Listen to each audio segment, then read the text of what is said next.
All right, welcome everybody to the Key Ministry Disability Ministry Video Roundtable for the month of September. My name is Beth Golick from Key Ministry, and I am just excited to have this conversation today. So as a reminder, today we are talking about using outreach activities to grow our ministries. So even though it's September, I know many of you are thinking about activities for later this fall, and you're possibly planning Advent, what your Christmas services are going to look like. You may be already in the planning stages for Night to Shine or some other, big outreach activities. So I just want to open it up to the group. Does anybody have either an idea to share, like something they've done before and was successful, done before and not so successful, or an idea that you have that you kind of want to try? Would anybody like to go first?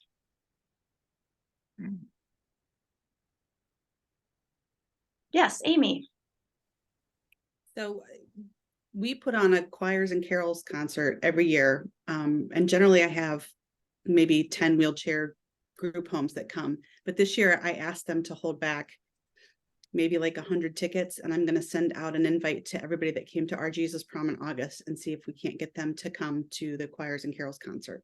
So that'll be something new I'm trying. Very cool. So tell me a little bit about this, what the event actually is. So this is a church-wide, like a performance? This is our worship. This is our Christmas concert, basically. They just call it choirs and carols. It's pretty large, very big production type thing. So I thought it might be a really great way to get them in. Yeah. And invite them, be able to invite them to other things from there. That's fantastic. So in my understanding, it's not an event that you put on specifically for the disability community, but you're reserving seats to intentionally invite them in. Is that correct? Correct. Cool. And then the church will do a movie night also like the 21st of December, and we're going to do the same thing, invite them to come and be a part of that as well. That's great. So I love that. So you're taking existing events and then intentionally inviting the disability community. I love that. And then what I heard was that you're plugging them in then to, like, hey, we're glad you're here. Here's another event we have coming up. As you market this, as you invite the community, are you wording the invitation in any way? Like, for instance, is it, like, I know it's a church-wide event. Is it like somewhat sensory friendly? Like, is there anything you're doing in your marketing that will kind of speak the language of maybe potential guests? Yeah, like, like, for instance, it's, wheelchair accessible or, something like that.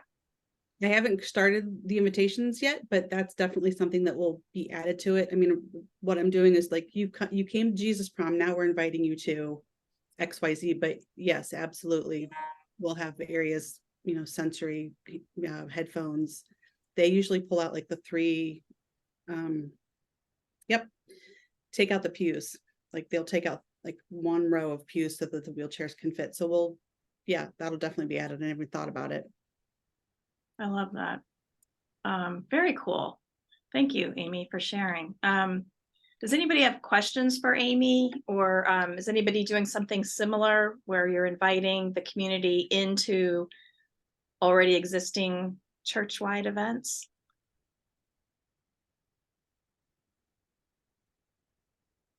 Was everybody gonna be super quiet this month?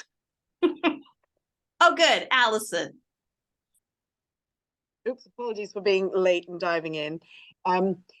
Similar to, sorry, to what you were saying, Amy, but I'm just trying to remember all the things that are coming up. My brain is still in full mode of panic. We've started and I think I'm still on it and know what I'm doing, but I'm excited to hear other activities that are going on. But very much you'll sort of train, Amy, especially with our, one thing that I have thought of is our, we have what we call a summit night, which is our middle school and high school program. And they come together from both campuses, and it's a very loud, fun evening with lots of games. We often have like taco truck and Kona ice, and then we have very specific teaching, and it's very much an outreach event to bring your friend to it. And then it's sort of gone through all the different pastors in the church. We've done it for 1 year now as a rotation, and then we saw 3 amazing baptisms at the end of last year. But that has been a really good one to be able to invite some of my respite families to and say, hey, if you want to check out this. What I love about, it's the high school and middle school ministry, there's QR codes all around the building. So was how they actually saw it at respite night. We're like, oh, I'll just do the QR code, which was a great, I still am yet to get everything with a QR code, but I do recommend them for accessibility of actually knowing when things are on and finding out information. But what was also fun was, although it was a very sensory overload situation, there were some areas where my friends that were a little bit overwhelmed could hang out, observe what's going on, and then join in with the quieter worship later and the teaching. And then they've actually come back and joined in with the youth group, small groups during the week. So that was just something. And again, it was one of those, I hadn't thought to intentionally invite them initially. It was one of the mums was like, hey, what's this poster and this QR code? This looks great fun. Can I bring a couple of kids? So that was awesome. Yeah, I love that. So I love that, again, this is an existing event that it sounds like your student ministry or whatever was doing, and intentionally inviting families into that. And that QR code thing, so that's a really interesting point for us to remember, because, people will scan those, and so what a great way for people to learn about the event. I love it. When you say there's spots around where people who are maybe experiencing sensory overload can take a little break, is that is it kind of advertised or marked, or it just is like? It was a little bit more organic. We realized that the kids that were coming, some were great and more than happy to be. They found some of the volunteers that they knew from Sunday playing a TV game, so they just went and sat with them, and that was a bit of a quieter area. Others just went to an area that they knew of in church because they'd been here on other occasions and then came in later. So that could be something that I can communicate at the sort of planning stage of, hey, why didn't you make an area specific for this? Mm-hmm. And then you can signpost it earlier rather than word of mouth. Or yeah, I like that idea. I mean, I think that's where people in our role can help the other ministries just kind of think through some of these things, and maybe be more intentional about providing an area. Maybe you can help with supplies, like maybe you have a beanbag chair or some headphones, or I don't know, something. But I love that. Thank you. Anybody doing a fall festival? I'll go. Yay, I was waiting for you. But before I share that, talking about the QR codes, I want to tell you, it's funny that came up because we just had our next gen meeting, and we were talking about our Light the Night, which is like our trunk or treat event, and doing something, you don't want to just hand out a piece of paper that goes right in the trash can, like trying to come up with some new thing. And so I came up with the idea to do like the fridge magnets. And we're gonna do a church-wide one to give out there, so it have service times and a QR code to our church website. But I'm gonna do a ministry-specific one for our special needs ministry. Then that goes on the fridge. They can scan that QR code at any time. It's gonna take them directly to where they can see what events are coming up, where to sign up, and then they're not having to keep up with all these pieces of paper. And so, and we continually, if we link it directly to what we already have, we're not having to update something new all the time. So that's a new idea for a QR code idea. Love that. I just totally wrote that down, and I will be copying that. Thank you very much. Well, I'm not usually the creative one, and when they asked for an idea yesterday, it just popped in my mind. I was like, fridge magnets, guys. Who doesn't take a magnet and put it on their fridge? Even if it's not, like, even if right then they have no intention of coming, like maybe they'll see it enough and then scan it later and, oh, what do they have going on? Have you all seen the wall of my office? Let me see if I can. So for those of you who are able to view what's on the screen, my office wall is a big magnetic or a metal wall. It's a metal wall. And I have magnets all over it. So Cool. if I had one of your magnets, I would put it on my wall. Well, Okay, I'll so send you continue, 'cause I one. know you have more ideas to share. I'll mail you one when we get them done. Okay. Okay, so our big outreach event for the ministry I lead. So we started out primarily with teens and adults with special needs because that's who we had. We are doing kid things now, and so this event now is for anybody. It started out in my driveway with 2 families 11 years ago. This event that I'm getting ready to tell you about, we just roasted hot dogs, we hung out, and just had a time of fellowship. The next year, we moved it out to my friend's house. We had maybe 8 families. We painted pumpkins, roasted hot dogs, same small thing. And then the next year, we decided we were going to try to make it our big outreach event. Well, we had it at her house a few years, and then it kept growing and growing to where it couldn't be there anymore. So we decided this is one event that we're going to keep every year, you know, as our biggest outreach event of the year. So now it is here at our church. We have a big pavilion that we meet at. And so about 3 years ago, we would do the pumpkin painting. We would do some kind of craft and games, and we would have food, pizza or sandwiches or something, and then they could make s'mores, some kind of story time. And then 3 years ago, I started talking to some of my families, and they're like, you know, my daughter who's 28 hasn't got to do a hayride since she was a little girl because they're not wheelchair accessible, and she's so big we can't, you know, lifting her is hard. And I thought, oh my word, I never thought about that, you know. And so we added that year a hayride as a component too.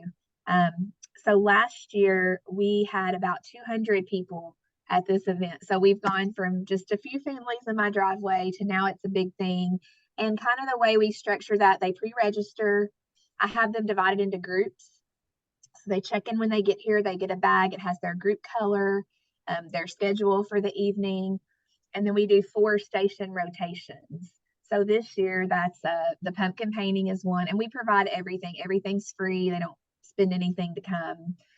We'll have a fire pit. We did figure out it had grown so much. We cook the s'mores inside in the ovens now and bring out, and they eat them while they do like the story time. They'll get like an activity. Clever. Yeah, they'll get like an activity book that goes along with the story that they can take home. And I just gave the book away. I don't want to get the title wrong. I can share that later of what we're going to use. And it's a little different every year, but we try to give some kind of book, either the actual book that we're reading or an activity book as like a favor. And then the hayride. Was that 4 things? Yeah. And then we'll have like an opening activity. Like I got canvases and they're going to use like the paint guns to paint on a canvas. Mhm. And if it's October 14th, so if it's not too cool, I ordered the stuff to do snow cones. It's just like an extra little station. So that's what we do I love it. I love for that it. event. And everyone really looks forward to it. And we really do get new people from it every year, you know, get to connect with new families. And so. Yeah, I love that. So we ran into each other last week in Tennessee at the Kids Matter conference, and she shared this with me, and I was like, well, that's perfect for our roundtable next week. So thank you for being here and for sharing that. So I love the hayride idea. And I know, like, for anybody who's been to a Johnny and Friends family retreat, that's, I think, usually part of the family retreat. So if you're looking for you know, like a way to contact to get more information about it, I recommend checking in with your local Johnny and Friends. I love that. Any questions for Andrea or any comments?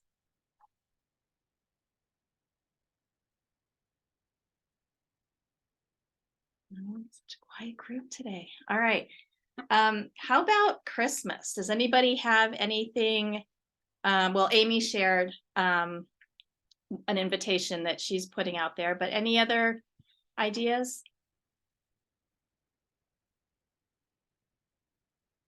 And Dee, thanks for everybody's getting thumbs up for great ideas in the chat. So thank you for sharing that. I will share what our church is doing. So we 2 years ago, and for those of you who have been on the roundtables for a while or the idea shares, you probably know this, but 2 years ago, we planned so kind of the same content as our family service, but done in a different way in a smaller venue. So this is for Christmas Eve, smaller venue, just different seating, just kind of a different vibe. Just me, one pastor, small number of musicians, just very intimate, very casual, very sensory friendly, very accessible. And then we had to cancel it because that year half of us got either had COVID or got what's the word, exposed to it, and so we had to cancel at the last minute. We did it online. So the next year we planned the exact same thing, and we actually got to do it, although there was, and I'm looking at Amy because you'll remember this, how bad the weather was. Like Christmas Eve, we had like a whatever. Anyway, so we had to move the time, and anyway, but it was really fun, and it was a very interactive thing. So each person that came got like some manipulatives that went along with the Christmas story as we taught it. So we're going to do it again this year, and I'm really excited about it. We had great response.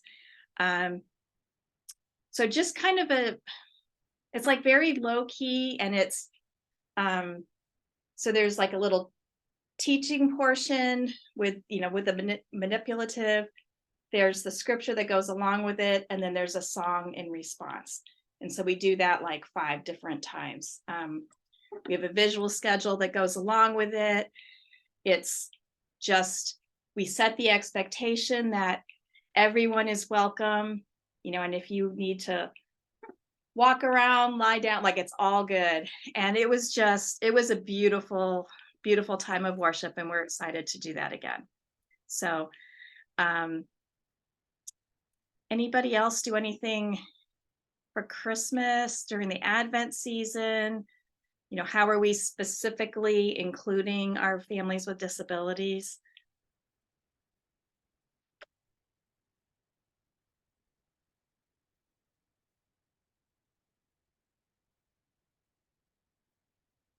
We all need more coffee today, I think. I don't have a Christmas idea. I do have another event that we're doing that I can share about real quick if you want. Next Saturday, we're hosting our 4th transition fair. And so we're partnering with 3 local public school systems to do this together. They used to all do their own thing, and we kind of started doing something. And so we have 15 different agencies that will be coming. One is the place where they all have to start when their kids graduate and they turn 18 to get the services past 18. They're coming.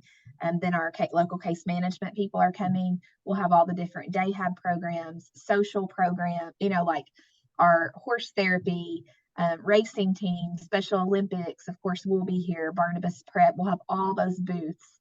We have an attorney that comes and speaks about guardianship versus conservatorship, a parent perspective speaker. And then those first 2 agencies that I listed, they'll do like a Q&A time where people can ask just maybe questions they didn't get answered at their booth or whatever. And then our local Heartland Down Syndrome community group is providing the food for lunch for us that day. So it's really just become a neat time of collaborating all together within those in our community, to put this event on for parents. I love it. And you're hosting it at your church. Yes. And so then we get them in the door at church, and I get to be the person to introduce the day and invite them back to our ministry.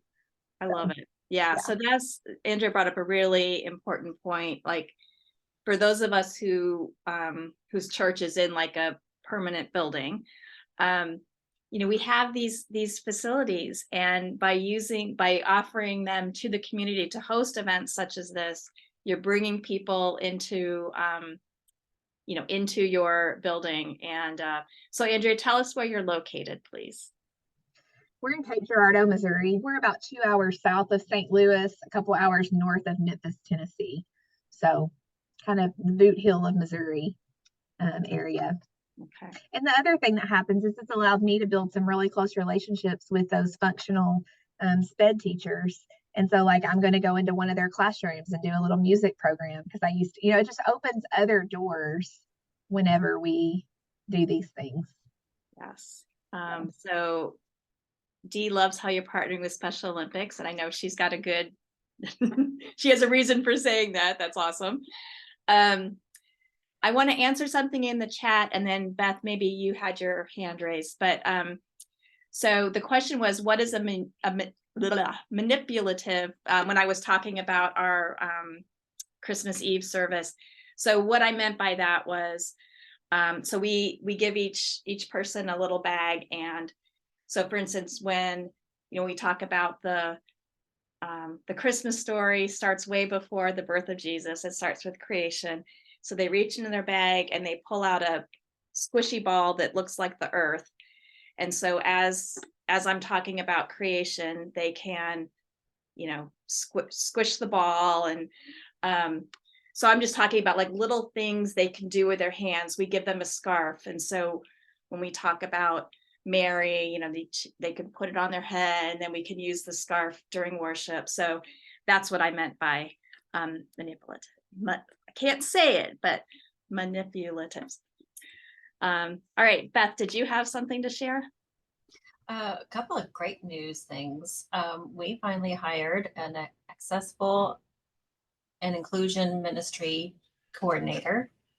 So we're excited about that. And she will be partnering with all the other ministries to be able to bring more accessibility to all of our events. So super excited about that.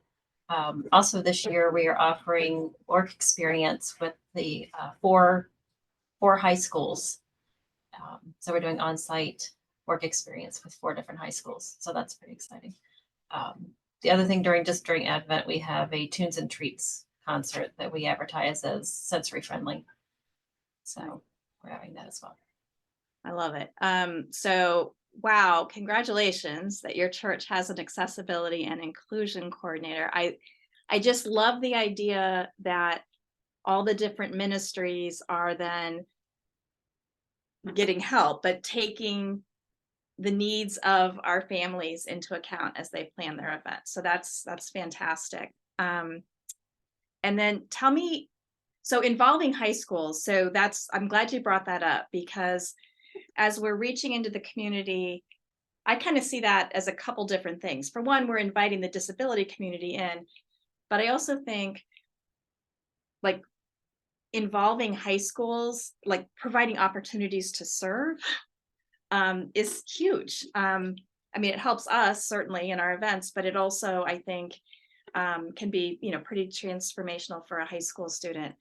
Tell me more about the work experience thing. Like what does that mean for high school students? So this is for high school students who are coming out into the community to gain work experience. So they're with us, they're working on custodial skills and also administrative skills, office type skills, landscaping skills. We offer all of that for them. And they come twice a week, some of them once a week, depending on the school. And we have our volunteers that come in and work with them along with the teachers as well. So it's truly a partnership. And it's just a lot of fun. Yeah. I've been coordinating that for the last 4 or 5 years. And so I'm super excited that now I can pass it on to the next person and just kind of sit back and enjoy instead of working on it so much. That's great though.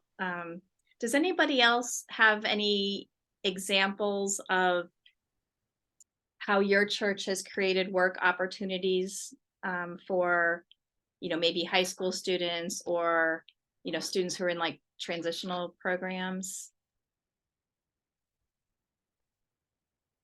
So we have connected with one of the local schools, and I would love to say that, I'm the one that came up with it or I'm the one that contacted them, and that's not the case. It was our facilities director, which just is a blessing and amazing all in itself. But she reached out, and so every week the kids from one of the local high schools come and help take care of the atrium and wash the tables and clean. And then we have a we have Echoing You, which is a transitional school that's housed out of our church Tuesday through Friday. And the gal that runs our cafe, she's like, I'm going to go up and talk to them and see if I can't get them to come down and start working in our cafe, getting things ready. So things are going in that direction, but I'd love to, again, I'm not doing it, which is even better, right? That's great. Yeah, Allison. So on a much, much smaller scale of that, just an hour ago, I met with a Night to Shine guest whose mum had reached out and said her daughter's finished her transition program. She's now at home, but she does have an aide. Could she come and do some jobs? And it took a few emails to figure out what jobs we could offer that her daughter could do. So she's now putting away all the coffee and tea and cups and everything after women's Bible study on a Wednesday. And then she's coming to join us tomorrow on a monthly basis when there's a group of older ladies that get together and they do all the preparation for the crafts for the preschool activities. So she's hoping to do that. And I would love, this is like my sort of sample, see how this goes. But I would love to be able to offer a couple of activities to a number of young adults and then say to them, hey, afterwards, would you like to have, I don't know, bring a brown bag lunch and come and sit in an area, and we've got games and you can socialize together and just sort of pull them together as a community. I'm not quite sure how it'll build up, so watch this space, but it was just exciting that the mum who has no connection with us besides Night to Shine offered that. But then the beauty of it was then last night I get a text from the mum and she's like, hey, my son is actually at the high school. He's now in the National Honor Society. Can I connect you with the local high school coordinator for Night to Shine? I'm like, yes, because that was on my job to do next week. So this is even better. I've already got a student connection. Oh, I love it. Yeah, that is, you just gave me so many ideas there. And for sure, for those of us who are doing Night to Shine or similar, like for sure, connect with your local high school, like the National Honor Society, maybe your maybe the athletic department, where they have kind of the attention of large groups of students. That's great. Hey, this is Tony. I have a comment on that. Yep. It might have been mentioned, but kids in high school have like community service hours that they got to get. And we went to high schools and just talked about our ministry. We got some volunteers from that, but they actually have they're required to do certain things. So I think that's works in our favor. And the other thing, I had a coach that I knew, and coaches kind of do things a little bit differently. They basically he went to his football team and said, hey, you guys are going to volunteer for this program. and they all did. They did it great. They were fantastic kids. But those guys have a lot of influence, and you could also try your local Fellowship of Christian Athletes groups. They may be eager or want to volunteer. Absolutely. Yeah, they have, like you said, they have the attention of their students, and they have a lot of influence. Thank you, Tony. Sure. So Alan is asking if these students are paid. So I think this question is probably addressed to Beth and maybe to Allison. And Beth offered that, or in the chat says that they also offer work assessment opportunities for transitional programs. So Beth, can you answer, are the students getting paid for? Sure, no, it's part of their high school program. And so it's during their high school day that they're coming. So they're probably getting credit or something. Right. They're getting credit for class. Exactly. We had talked with the teacher about maybe trying to do an internship for the summer to keep a couple of them kind of engaged with that work experience, but it just didn't work out for last summer. But, and for the work assessment, that's a private company that actually is in Richmond that somehow has found us. And I don't know how they found us, but they did. And it's a blessing because now I think we're up to 4 or 5 different job coaches that like to use our site for their clients to get an idea of what their skills are and what their interests are. And so that's been pretty exciting that just kind of landed in our lap. And so That's pretty cool. So does that mean like they are this organization brings clients, like brings young men and women Mhm. and kind of like test them out in different areas in your building? Okay. Exactly. Most of them are interested in clerical work, so they're working the cutting, copying, sorting, packaging, that sort of thing. They're a little scared of this telephone. Most of them are scared of the phone. Yeah, so am I. So I just got a request in for landscaping. So one Oh. of their clients is interested in landscaping. So perfect timing. We need some weeding done. We need some raking done of leaves. And so being able to offer that as well. So how are like departments or people at your church, like how are they coming up with jobs? Like you're just asking people, hey, does anybody need filing? Does anybody need copying? Is that kind of how it works? Well, I manage the facility and also the office. So I You're have in the know. I have 2 pages full worth of jobs that are potentially available at any given time. And so I've shared that with the work assessment teams so that they can know. Now, obviously, we're not planting flowers in the dead of winter. So, but yeah, just anything like shredding or just we have anything that they want to try, we can usually try to accommodate. Very cool. Yeah. All right. Any other outreach ideas? Fall or winter?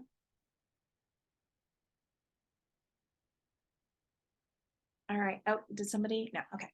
I do want to point out that on keyministry.org under the churches tab, we do have some resources along these lines, some ideas for outreach strategies. And I guess I would just kind of remind us to think through, like, so once you've had this event or once you've, created a work opportunity or, once people are in your building because they came to a meeting or whatever, how are we following up and establishing that relationship and continuing to invite people in? So that's, I guess, just, I don't know that I have the answers, but I think that's something that we can all think about and kind of help each other brainstorm. Does anybody have any last things to share on this topic or how you do follow up? One thing that I try to do for follow-up, and obviously you can't do it with every person every time, but I try to pick a new family or two that I really connected with at the event, and then I try to take that mom to lunch so that I can get to know her better, and just sit down and hear about their lives and encourage her. And I mean, a lot of times that's going to bring them back through the doors of the church because someone cared enough to sit down and take that one-on-one time with them. I already have someone in mind that's coming to this transition fair that I've been able to speak to on the phone, and I plan to do that afterwards with her. So just one idea. And like I said, it doesn't hit everyone, but we can't do everyone at the same time. Right, but like just intentionally spending time to connect with one, I think is really important. Yes. So thanks. Let us know how that goes. All right. Well, I guess that is it for today. I do want to make sure that everybody has heard the news about Disability in the Church 2024. So we are going to be in Orlando, Florida. So it's going to be May 1st through 3rd, 2024. So we do have a page on the Key Ministry website where we will continue to, each week we'll update it with new information because we have some really, really cool announcements coming your way. So that's at keyministry.org/DATC 2024. Yay, we want to see you there. It's going to be at a church, not at a hotel. And we'd love to have Special Olympics there too, Dee. And so I'm just reading from the chat right now, but I'm really excited to share more about it. So stay tuned because each week we'll give you a little bit more information. So Thank you, everybody, for participating today. This recording will be on Vimeo per usual and on our website, and we will see you next time. Thanks. Thanks, Beth.